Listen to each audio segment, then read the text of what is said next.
Hello everyone, आज date है 5 फरवरी 2022 और इंडियन एक्सप्रेस न्यूज़पेपर एनालिसिस में आपका स्वागत है। इस वीडियो में हम इंडियन एक्सप्रेस न्यूज़पेपर की इंपॉर्टेंट न्यूज़ को एग्जाम के पॉइंट ऑफ व्यू से डिस्कस करेंगे।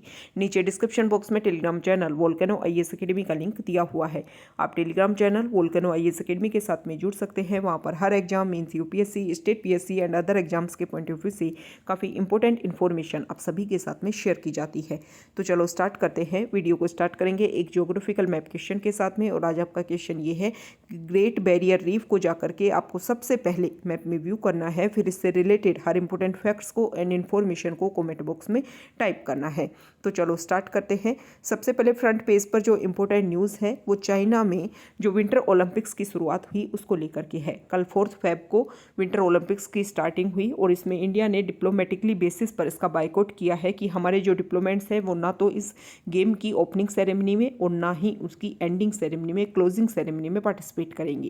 कारण ये बताया जा रहा है कि चाइना ने अपनी टॉर्च बियरर जो पिक था उसमें एक सोल्जर को इन्वॉल्व किया और ये जो सोल्जर है उन्होंने गालवान इंसिडेंट में ये सोल्जर इन्वॉल्व था।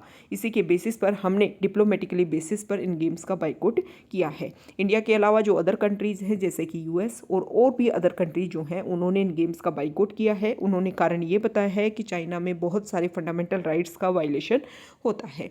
यहाँ पर अगर हम बात करें तो हमारे इंडिया से यहाँ पर लोन कंपटीटर जिनका नाम है आरिफ खान, उन्होंने यहाँ पर पार्टिसिपेट किया है। नेक्स्ट इंपॉर्टेंट न्यूज़ हो गई फ्रंट पेज पर ही। अभी हमने देखा कि AIMIM जो पार्टी है उनके जो लीडर हैं वो लोकसभा मेंबर भी हैं हैदराबाद से। यहाँ देखिए असादुद्दीन ओवैसी जो है उनके ऊपर अटैक हुआ उनकी गाड़ी के ऊपर। उसको लेकर के मिनिस्ट्री ऑफ होम अफेयर्स ने ये बोला है कि हम आपको जेड कैटेगरी जो सिक्योरिटी है वो प्रोवाइड करेंगे। लेकिन ओवैसी ने ये बोला है कि आप मुझे जेड कैटेगरी सिक्योरिटी प्रोवाइड मत कीजिए। आपको सिर्फ इतना करना है कि जो लोग हमारे इंडिया में सिक्योरिटी के बेसिस पर कुछ वायलेंस क्रिएट करने की कोशिश कर रहे हैं, कुछ ऐसे हेटर्ड स्पीच देने की कोशिश कर रहे हैं जिसकी वजह से कास्ट क्रीड जेंडर बेसिस पर या सोसाइटी में क्लैश उत्पन्न हो सकता है, उनको लेकर के आप UAPA जो एक्ट है उसके अंडर उनके खिलाफ केस रजिस्टर कीजिए। इसके अलावा जो मेरे पर जिन्होंने ओवैसी के ऊपर अटैक किया उनको लेकर के भी उन्होंने बोला कि उनके ऊपर भी आप UAPA एक्ट के अंडर केस रजिस्टर कीजिए। तभी जाकर के लगेगा कि जो लोग यहाँ पर क्लैश फैलाना चाहते हैं, वॉयलेंस क्रिएट करना चाहते हैं, उनको हम काउंटर करने में सफल हो पा रहे हैं। नेक्स्ट इंपॉर्टेंट न्यूज़ है फ्रंट पेज पर। केरला में अभी हमने डिस्कस किया कि वहाँ पर एक प्रोजेक्ट चल रहा है सिल्वर लाइन प्रोजेक्ट, जिसमें प्रोसीजर ये किया गया है, अगर आप जानें तो हमारा जो इंडिया का साउथ पार्ट है वो इस तरीके से है और इस तरीके से केरला एक्सटेंड है। तो यहाँ पर केरला के साउथ पार्ट से, जहाँ पर केरला की कैपिटल सिचुएटेड है, वहाँ से उसके नॉर्दर्न पार्ट तक कनेक्टिविटी देने के लिए एक रेलवे प्रोजेक्ट बनाने की कोशिश की जा रही है कोस्टल रीजन में। इसको लेकर के काफ़ी लंबे समय से प्रोटेस्ट चल रहा था और ये जो प्रोजेक्ट है वो केरला गवर्नमेंट और रेलवे जो है हमारा रेलवे अथॉरिटी, उन दोनों ने मिलकर के इस प्रोजेक्ट को एस्टेब्लिश करने वाले थे। लेकिन इसका बहुत ज़्यादा अपोज हो रहा है। जिन एरिया से ये पास होगी ये रेलवे लाइन, वहाँ पर सभी लोग इनका अपोज कर रहे हैं।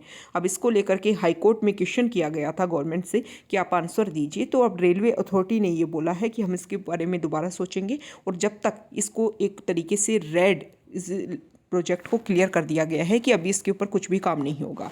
आप सभी को पता है कि इंडिया में मेट्रो मैन के नाम से जाने जाते हैं ई श्रीधरन जो है वो भी हमारे रेलवे मिनिस्टर से उन्होंने मुलाकात की कल और उसमें इस प्रोजेक्ट को लेकर के ये बोला कि सबसे पहले इसको इम्प्लीमेंट करने से पहले आपको दोबारा से एक बार ग्राउंड लेवल पर जाकर के इसको व्यू करना चाहिए, क्योंकि इसकी वजह से बहुत सारे इशू क्रिएट हो सकते हैं। यहाँ पर जो लोग अपोज कर रहे हैं उन्होंने इशू अपनी तरफ से ये बताए हैं कि फर्स्ट इशू ये हो सकता है कि आपको पता है कि जो केरला है वो बहुत ही डेंसली पॉपुलेटेड स्टेट है और अगर यहाँ पर आप रेलवे प्रोजेक्ट निकालोगे तो आपको बहुत सारी लैंड की ज़रूरत होगी, जिसकी वजह से लोगों के जो घर है या फिर जो एग्रीकल्चर लैंड है उसको आप एक तरीके से डिस्ट्रॉय करोगे। हमारे यहाँ पर बहुत सारा फॉरेस्ट एरिया है वो भी डिस्ट्रॉय होगा। लेकिन गवर्नमेंट ये बोल रही है कि जहाँ पर भी हमें लगेगा कि यहाँ पर एग्रीकल्चर लैंड या फिर लोगों के घर या फिर कुछ भी हमारे फॉरेस्ट एरिया डिक्रीज़ हो रहा है, वहाँ पर एलिवेटेड जो पुल है, ब्रिज हैं, हम बनाएंगे ताकि यहाँ पर जो भी हमारे नेचुरल रिसोर्सेज हैं उनको हम सेव कर सकें। इसके अलावा यहाँ पर जो गवर्नमेंट है, जो लोग हैं जो अपोज कर रहे हैं, उनका ये भी बोलना है कि हमारे यहाँ पर इतना मनी नहीं है हमारी स्टेट के पास में कि वो इस प्रोजेक्ट को इस्टेब्लिश कर सके, क्योंकि काफ़ी हज़ार करोड़ जो रुपये जो है वो इस प्रोजेक्ट में खर्च होंगे। तब यहाँ पर केरला गवर्नमेंट ने बोला कि ये जो प्रोजेक्ट है वो सिर्फ केरला गवर्नमेंट का नहीं है, सेंट्रल गवर्नमेंट भी, जो रेलवे अथॉरिटी है वो भी इसमें पार्टिसिपेट कर रही है और उसके थ्रू भी इसमें मनी दिया जा रहा है। तो ये Kerala line, silver line project है केरला का, जिसको लेकर के काफ़ी ज़्यादा कंसर्न है और अभी इसको लेकर के इशू है, इसलिए ये न्यूज़ में है। नेक्स्ट इंपॉर्टेंट न्यूज़ की अगर हम बात करें, एक मिनट, यहाँ देखिए, नेक्स्ट इंपॉर्टेंट न्यूज़ है पेज नंबर 8 पर। पार्लियामेंट का अभी बजट सेशन चल रहा है, बहुत सारे पॉइंट्स के ऊपर वहाँ डिस्कशन हो रहा है। तो यहाँ पर अगर हम देखें तो कौन कौन से पॉइंट्स के ऊपर कल डिस्कशन हुआ। सबसे पहले तो यहाँ पर बोला गया कि एक प्राइवेट मेंबर बिल, यहाँ पर 2 प्राइवेट मेंबर बिल आए हैं। प्राइवेट मेंबर बिल जो है वो कोशिश कर रहे हैं कि जो हमारी प्रीएम्बल में है, प्रीएम्बल जो है उसमें कुछ चेंज हो। इसके अलावा जो एक अदर प्राइवेट मेंबर बिल जो है वो यूनिफॉर्म सिविल कोड से रिलेटेड भी यहाँ पर लाया गया है। तो हमारे लिए इम्पोर्टेंट ये हो जाता है कि प्राइवेट मेंबर बिल होता क्या है। एक ऐसा बिल जो किसी मेंबर ऑफ पार्लियामेंट के द्वारा इंट्रोड्यूस किया जाता है, मतलब किसी मिनिस्टर के द्वारा इंट्रोड्यूस नहीं किया जाता, किसी मेंबर ऑफ पार्लियामेंट, चाहे वो पार्टी से हो या फिर अपोजिशन से हो, सिर्फ मेंबर ऑफ पार्लियामेंट होना चाहिए। जब वो इंट्रोड्यूस किसी बिल को करता है तो उसको बोलते हैं प्राइवेट मेंबर बिल। जो कोई भी बिल और जो प्राइवेट मेंबर बिल होता है उसमें कुछ डिफरेंस होते हैं। अदर जो बिल होते हैं वो किसी भी दिन उनको इंट्रोड्यूस किया जा सकता है, किसी भी दिन उनके ऊपर डिस्कशन होता है, लेकिन जो प्राइवेट मेंबर बिल होते हैं वो सिर्फ और सिर्फ फ्राइडे वाले दिन इंट्रोड्यूस किए जाते हैं, फ्राइडे वाले दिन ही उनके ऊपर डिस्कशन होता है। अभी तक अगर हम जो भी डाटा है प्राइवेट मेंबर बिल से उनके ऊपर ओवरव्यू करें तो अभी भी हमारे इंडिया में बहुत सारे प्राइवेट मेंबर बिल इंट्रोड्यूस करने से पहले ही उनको जो एक तरीके से उनके ऊपर डिस्कशन ही स्टार्ट नहीं होता और उससे पहले ही उनको लैप्स कर दिया जाता है। नेक्स्ट इंपॉर्टेंट न्यूज़, यहाँ पर आप सभी को पता है कि एक लंबे टाइम से हमारे इंडिया में फार्मर्स प्रोटेस्ट कर रहे थे। फिर सेंट्रल गवर्नमेंट ने उनको समझाया कि आपके जो भी कंसर्न हैं उन सभी को हम सॉल्व करेंगे। अभी 31 जनवरी को आपने ये देखा होगा कि जो फार्मर्स हैं उन्होंने विरोध किया, उन्होंने विश्वासघात डे के रूप में 31 जनवरी के रूप में गवर्नमेंट के खिलाफ विरोध किया कि अगर गवर्नमेंट हमारी बात नहीं मानती है तो हम दोबारा से अपना जो प्रोटेस्ट है उसको करना स्टार्ट कर देंगे। अब सेंट्रल गवर्नमेंट ने बोला है कि जो एमएसपी को लेकर के जो हम कमेटी बनाने वाले थे, जो भी क्रॉप डाइवर्सिफिकेशन को लेकर के जो भी रिकमेंडेशन लेने वाले थे, उन सभी के लिए अब जो कमेटी है वो जनरल इलेक्शन जो भी 5 स्टेट में होने वाले हैं उनके बाद में वो असेंबली जो है, वो कमेटी जो है उसको कंस्टिट्यूट किया जाएगा। नेक्स्ट इंपॉर्टेंट न्यूज़, यहाँ देखिए, एक सेकेंड, पेज नंबर 10 पर नेक्स्ट इंपॉर्टेंट न्यूज़ है पेज नंबर 10 पर। यहाँ पर जो फर्स्ट आर्टिकल है वो अभी चाइना और इंडिया ने जो मना किया है कि हम बाइकआउट कर रहे हैं, इसके बारे में इस आर्टिकल में कहा गया है कि इंडिया ने साफ नो कह करके जो अपनी तरफ से अपनी बात रखी है कि अगर आप अपने बाइलेटरल रिलेशन या फिर बॉर्डर इशू को सॉल्व करने के लिए अगर आप पॉलिटिक्स को रिलेट करते हो किसी अदर पार्ट से तो इंडिया उनमें पार्टिसिपेट नहीं करेगी। इंडिया ने क्लियर स्टेटमेंट दिया है कि अगर आप अपनी कही हुई बातों पर नहीं रुकते हैं, अगर अपने स्टेटमेंट पर आप स्टेबल नहीं रहते हैं तो इंडिया उनके साथ में कोई भी बातचीत, कोई भी नेगोशिएशन, कोई भी इस तरीके के जो आपके रिलेशंस है वो मेंटेन करने में कोई इंटरेस्ट नहीं रखता है। ये शो करता है कि इंडिया कितना स्टेबल है, इंडिया अपने आप को प्रोटेक्ट करने के लिए, अपनी सॉवरेनिटी के लिए, अपनी पीस के लिए कितना ज़्यादा जागरूक है, अवेयर है और एक तरीके से स्ट्रोंग इंडिया ने जो स्टेटमेंट दिया है कि हम बाइकआउट करेंगे, ये एक स्ट्रोंग स्टेटमेंट जाता है पूरे ग्लोबल लेवल पर कि अगर इंडिया के साथ में कोई इस तरीके की 2 तरीके से आप बातचीत करने का प्रोसीजर अपनाओगे तो इंडिया उस कंट्री का बाइकआउट करेगा। नेक्स्ट इंपॉर्टेंट न्यूज़ है, यहाँ पर बजट को लेकर के डिस्कशन किया गया है। इसमें राइटर का ये बोलना है कि बजट में हेल्थ सेक्टर को लेकर के ज़्यादा कुछ नहीं बोला गया है। हमें ये लग रहा था कि बहुत लंबे टाइम से पेंडेमिक से हम जूझे तो बजट में हेल्थ सेक्टर को लेकर के काफ़ी अच्छा डिस्कशन होगा, बहुत सारे इनिशिएटिव यहाँ पर लिए जाएंगे ताकि जो मेडिकल केयर है जहाँ पर बहुत सारी प्रॉब्लम है उनको हम सॉल्व कर पाएंगे, लेकिन ऐसा यहाँ पर कुछ भी देखने को नहीं मिला है। नेक्स्ट इंपॉर्टेंट न्यूज़ है वो भी एडिटोरियल पेज आइडिया पेज पर है। यहाँ पर बजट में के बारे में ही बताया गया है कि देखो 25 ईयर्स का हमने टारगेट लिया है और उसके बारे में हमने बोला है कि ये हमारा अमृत काल है, इसमें हम ऐसे हर सेक्टर में काम करेंगे ताकि 25 ईयर्स के बाद में जब हम सेंटेनरी ईयर अपनी कंप्लीट करें इंडिपेंडेंस की, उस टाइम इंडिया में कोई भी प्रॉब्लम ना हो। हर सेक्टर में इंडिया में ना पॉवर्टी होगी, ना डिप्रिशिएशन होगा, ना अनएम्प्लॉयमेंट होगा, ना इल हेल्थ होगा, ना पेंडेमिक्स होंगे। इसके अलावा यहाँ पर जो राइटर हैं उनका ये बोलना है कि देखो हर सेक्टर के लिए आपने कुछ ना कुछ काम किया है, जो कल भी हमने डिस्कस किया था कि हर सेक्टर में आपने यहाँ इनिशिएटिव लाने की कोशिश की है, लेकिन पेंडेमिक की वजह से जो हर सेक्टर में एक गैप क्रिएट हुआ है, उस गैप को फिल करने की आपने कोई भी कोशिश नहीं की है। नेक्स्ट इंपॉर्टेंट न्यूज़ है पेज नंबर 12 पर। यहाँ पर जो आर्टिकल है, यहाँ देखिए, देखो कर्नाटका में हम एक लंबी टाइम से एक इशू देख रहे हैं कि वहाँ पर उडुपी जो डिस्ट्रिक्ट है, वहाँ पर जो गर्ल्स हिजाब पहन करके या फिर अपने हेड को कवर करके जो क्लॉथ पहन करके आती हैं, उसकी लेकर के वहाँ की कॉलेज जो हैं उन्होंने कुछ ऑर्डर पास किए कि आप इस तरीके की जो कपड़े हैं वो हमारे जो यूनिफॉर्म कोड है उसको मैच नहीं करते, ये आप नहीं पहन करके आ सकते हो। अब इसको लेकर के एक के बाद एक जो गर्ल्स कॉलेज है या अदर कॉलेजेस हैं वो इसी तरीके के इशू पास कर रही हैं। तो इसको लेकर के हमारा जो आर्टिकल 25 है या हमारे फंडामेंटल राइट्स हैं जो न्यूज़ में आ गए हैं कि अपने रिलीजन की हर प्रैक्टिस को फॉलो करना आपका फंडामेंटल राइट है। इसके बारे में जो एक्सप्लेन पेज है वहाँ पर अच्छे से इसके बारे में डिस्कशन कर रखा है, वहाँ हम डिस्कस करेंगे इसके बारे में। यहाँ पर जो आर्टिकल है, आप सभी को पता है कि अफ़गानिस्तान से कुछ ना कुछ हर साल मिलिट्री पर्सनल जो हैं वो हमारे इंडिया में आते थे। हमारे इंडिया के जो भी मिलिट्री इंस्टीट्यूट है वहाँ पर वो अपनी स्टडी को कंप्लीट करते थे, और अभी इसी टाइम ऐसे कुछ ऑफिसर जो हैं, ऐसे कुछ आर्मी पर्सनल जो हैं वो इंडिया की विजिट पर थे। आप सभी को पता है 15 अगस्त को वहाँ पर तालिबान ने पावर को कैप्चर कर लिया, तो दोबारा से वहाँ पर अभी तालिबान का ही रूल है एक तरीके से। अब ये जो कैडेट्स हैं जो पहले जो वहाँ की गवर्नमेंट है उसको सर्व करते थे, अब उनको वापस जाने की जब उनका कंप्लीट हो गया है टाइम, तो इसको लेकर के हमारी गवर्नमेंट ने ऑफ़र किया है उनको एडिशनल कोर्स कि आप कुछ लैंग्वेज बेसिस पर कुछ नए कोर्स यहाँ पर कर सकते हो। क्योंकि हम देख रहे हैं कि अफ़गानिस्तान में भी वहाँ पर कुछ ऐसे इशू देखने को मिल रहे हैं कि वो ऑफिसर्स जो फॉर्मर गवर्नमेंट के साथ में इंक्लूड थे, इन्वॉल्व थे, उनके साथ में काम करते थे, उनकी डेथ देखने को मिल रही है या फिर वो एक तरीके से डिसअपीयरेंस उनकी देखने को मिल रही है। Next important news page number 15 पर। यहाँ पर जो आर्टिकल है वो एक्सप्लेन पेज पर है। यहाँ पर जो फर्स्ट वो उडुपी डिस्ट्रिक्ट में के कर्नाटका के उडुपी डिस्ट्रिक्ट में जो इशू देखने को मिल रहा है उसके बारे में यहाँ पर डिस्कस कर रखा है। सबसे पहले तो जो इशू के बारे में हमें पता ही है कि इस तरीके का इशू है कि आप ये जो क्लॉथ है उसको पहन करके नहीं आ सकते क्योंकि ये हमारी यूनिफॉर्म कोड को वायलेट करता है।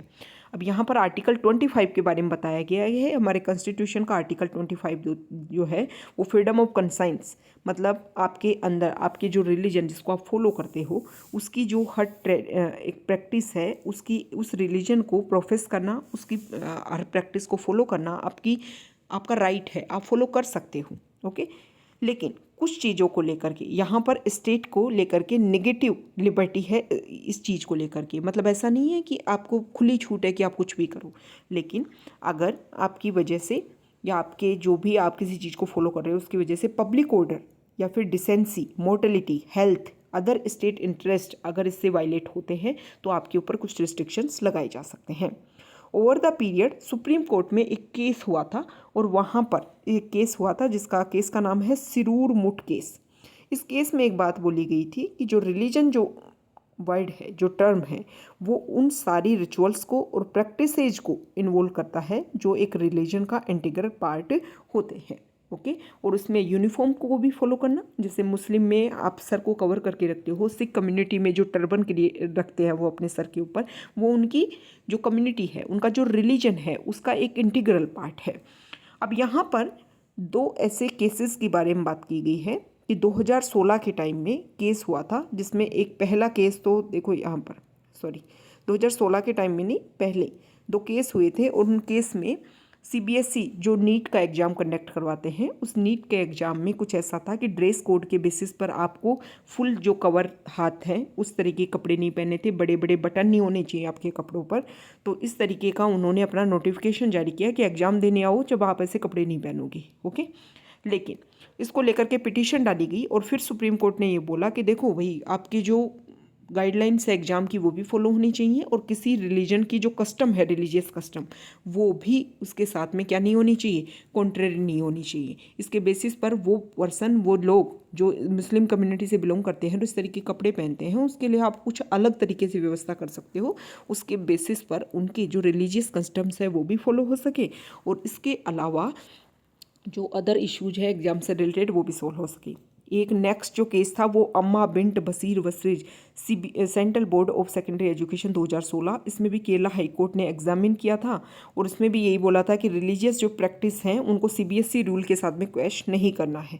लेकिन इसके बाद में 2018 में Fatima Tasneem versus state of Kerala एक केस हुआ। इस केस में एक बात बोली गई, यहाँ पर एक फादर थे जो अपने 12 साल और 8 साल की जो बच्चियाँ थीं, गर्ल्स थी, उनको इस तरीके के कपड़े फुल स्लीव शर्ट ये पहना करके और सर के ऊपर हेड स्कार्फ ये वियर करके स्कूल भेजना चाहते थे। लेकिन वहाँ पर हाई कोर्ट ने अलग रिजल्ट दिया। उन्होंने ये बोला कि आप जो इंस्टीट्यूशन के जो लार्जर राइट है उनके विरुद्ध आपके जो इंडिविजुअल राइट हैं उनको इम्पोज नहीं कर सकते हो।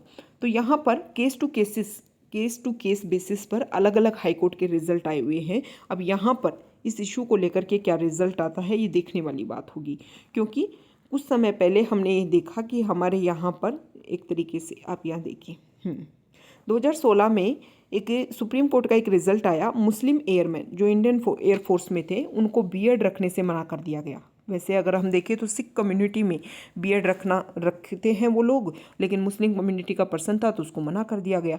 इसको बेसिस पर ये बोला गया कि देखो आर्म्ड फोर्सेस में वैसे तो आप बीएड रख ही नहीं सकते हो, लेकिन जो सिख कम्युनिटी है वो उसको फॉलो करते हैं। लेकिन मुस्लिम कम्युनिटी में कहीं भी ये बात नहीं लिखी गई है कि आपको अपने केस जो है, आपको अपनी बीएड जो है वो बढ़ा करके रखनी है, आप उसको क्लीन भी करवा सकते हो। तो इस तरीके से हर इशू के बारे में यहाँ पर बताया गया है कि सेम इशू लेकिन उसका किस कॉन्ट्रेरी में वो इशू उठाया गया है उसको लेकर के सुप्रीम कोर्ट के, हाई कोर्ट के अलग अलग रिजल्ट आए हैं।